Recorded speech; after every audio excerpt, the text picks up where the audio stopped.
டைரக்டரா பண்ண முடிஞ்சதுல எனக்கும் ரொம்ப சந்தோஷம். அவரோட ஃபிலிம்ல நான் ஃபர்ஸ்ட் டைமே சொல்லிட்டேன், சார் உங்களுக்கு நெக்ஸ்ட் ஹீரோயினா நான் தான், வேற யாரையும் வைக்க கூடாதுன்னு.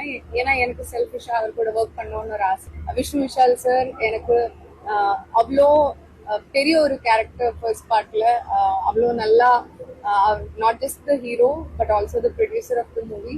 திருப்பி வீட்டுக்கு வரும்போது நம்ம எந்த கவலையும் இல்லாம ஃப்ரீயா இருக்கும்ல, அந்த ஒரு ஃபீலிங் தான் இந்த டீம் கூட ஒர்க் பண்ணும்போது. ஜாரா இருக்கு, நிறைய புது டெக்னீஷியன்ஸ் இருக்கு இந்த ஃபிலிம்ல. Just very happy to be part of this team, very happy to be part of a story which talks about families and relationships and சின்ன எங்களது ஒரு சின்ன வேர்ல்டு. அந்த சின்ன வேர்ல்டுல சின்ன பிரச்சனைகளும் சின்ன சண்டைகளும் ஆனா பெரிய லவ்வும் பார்க்கறதுக்காக நானும் அவளுடன் காத்திருக்கிறேன். I am hoping that audience results. Thank you.